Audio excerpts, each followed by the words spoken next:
पाहिजे. मी यापूर्वी देखील म्हणालो होतो, विरोधी पक्षनेते म्हणून जो काही त्यांचा अधिकार आहे तो सभागृहामध्ये चर्चा करण्याचा, त्याचबरोबर विरोधी पक्षनेते म्हणून आंदोलन करण्याचा पण त्यांना अधिकार आहे.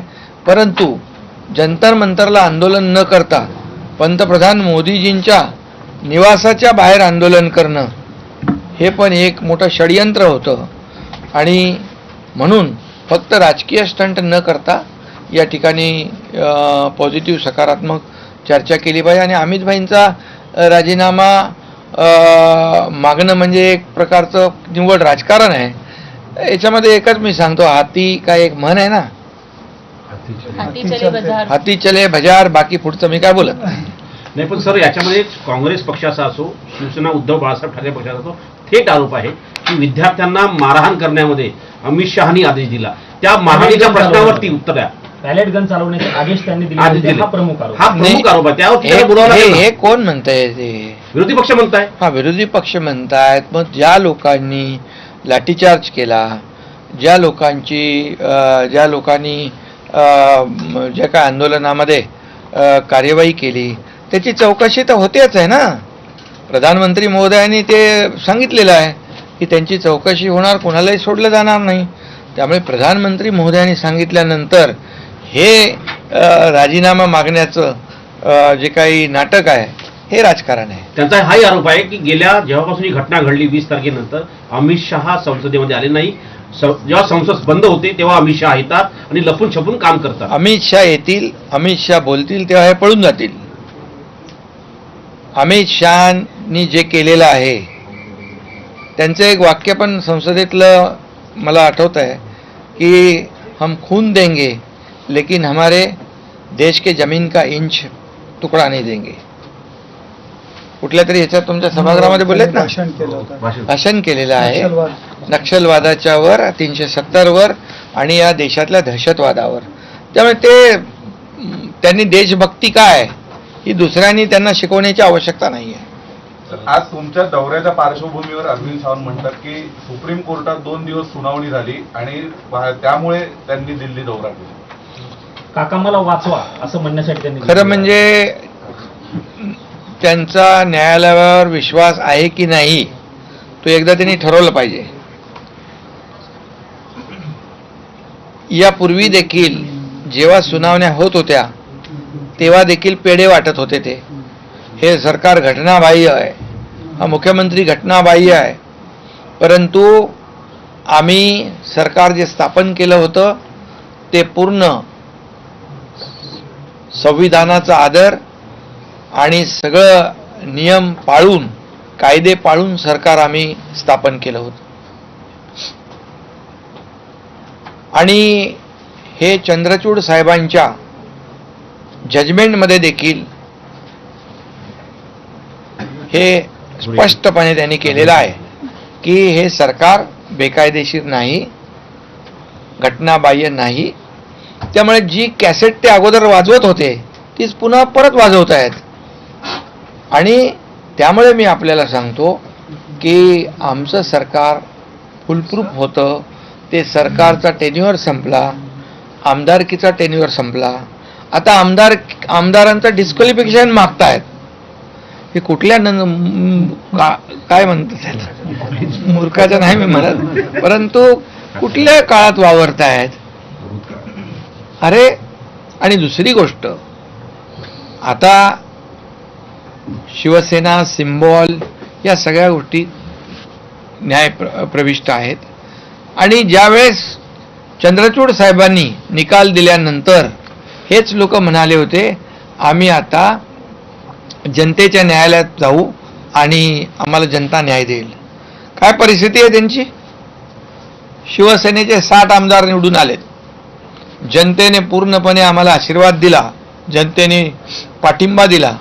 आणि जे आरोप करत होते त्यांचे किती निवडून आले? विरोधी पक्ष नेता होणे इतके पण नाही आले. त्यामुळे जनतेच्या न्यायालयात देखील आम्हाला जनतेने स्वीकारलं, आशीर्वाद दिलेले आहेत. आमचा न्यायदेवतेवर विश्वास आहे. हे प्रकरण न्यायप्रविष्ट असल्यामुळे मी जास्त याच्यात खोलात जाऊ इच्छित नाही.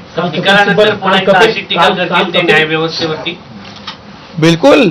जेव्हा म्हणजे त्यांच्या बाजूने निकाल लागला तर ते चांगलं म्हणतात. निवडणूक आयोग, कोर्ट, ईव्हीएम आणि त्यांच्या विरोधात गेल्याबरोबर ते त्या निवडणूक आयोग असू द्या, हायकोर्ट असू द्या, सुप्रीम कोर्ट असू द्या, ईव्हीएम असू द्या, मीडिया असू द्या, तुमच्यावर पण. आणि त्यामुळे ते काय ठरलेलं आहे. पण आम्ही लोकशाही मानणारे लोक आहोत. लोकशाहीचा चौथा स्तंभ तुम्ही आहात, तुम्हालाही मानतो आम्ही. तुमच्या लोकांना पण जेलमध्ये टाकलेलं आहे, तुम्हाला आठवते की नाही, त्या लोकांनी. त्यामुळे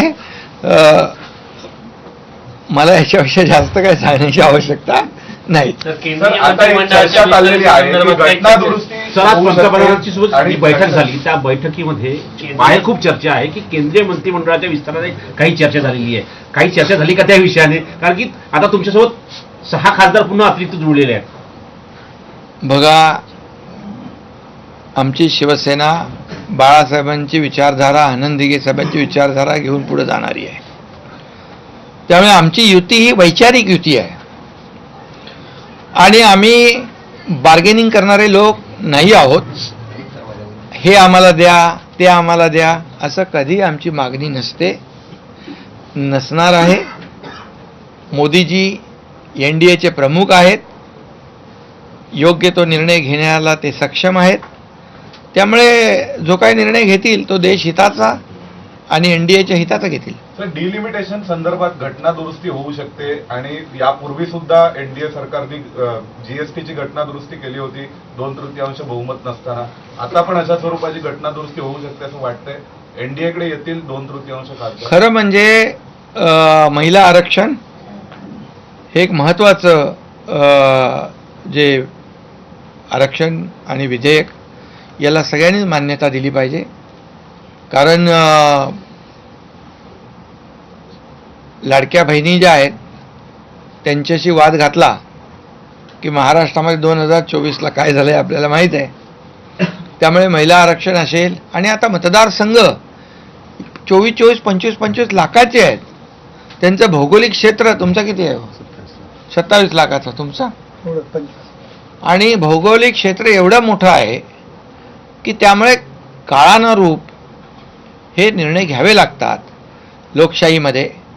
त्यामुळे हे याच्याकडे राजकीय हेतूने न बघता एक सर्वसामान्य मतदारसंघातल्या लोकांना न्याय देण्यासाठी हा विषय महत्त्वाचा आहे. त्याला सगळ्यांनी सहकार्य केलं पाहिजे. काल मनोज जरांगे पाटील यांनी पत्रकार परिषद घेतली. ती पत्रकार परिषद तुम्ही बघितली असेल. गंभीर आरोप त्यांच्याकडनं केले गेले. तुमच्याबद्दल ते वारंवार चांगलं बोलताना यापूर्वी बघायला मिळायचे. मात्र तुम्ही डबल गेम करता, तुमचा पक्ष डबल गेम करतोय असं म्हणत पक्षावर याच्या बाबतीत मी काल माझी प्रतिक्रिया दिलेली आहे आणि त्याचा झालेला गैरसमज तोही लवकरच दूर होईल. सर, तुमच्यासोबत 6 खासदार आले, विकासाच्या मुद्द्यावरती 6 खासदार सोबत राहिले होते. त्यांच्या लोकसभा मतदारसंघामध्ये आल्यानंतर काही विकास कामं सुरू झाले की नाही झाले? बिलकुल झाले. तुम्ही त्या खासदारांनाच विचारलं पाहिजे. आता खासदार तुमच्या सोबतच आहे म्हणून विचारलं. बिलकुल. यामध्ये राज्य सरकारच्या माध्यमातून माझ्या विभागाच्या माध्यमातून देखील कामं सुरू झाली आणि आम्ही 6 खासदार मोदी साहेबांनाही भेटले, गृहमंत्री अमित भाईंनाही भेटले. त्यामुळे केंद्र सरकारकडून देखील या आमच्या शिवसेनेच्या खासदारांना विकास कामासाठी मदत मिळेल. आम्हाला असं कळलं की म्हणजे त्यांनी रुद्रांशी आठवण काढली होती, घरी काही चौकशी केली, काही अनौपचारिक गप्पा पण झाल्या मोदी. आम्ही गेलो की फक्त राजकारण किंवा NDA किंवा पक्ष असं काही चर्चा नाही. आमची पारिवारिक चर्चा पण होते. रुद्रांच्या बाबतीमध्ये पण चर्चा करतात, वडिलांच्या बाबतीत. पुढची बातमी आपण जाणून घेऊयात. विनायक राऊत जादूटोणा प्रकरणामध्ये विनायक राऊत यांची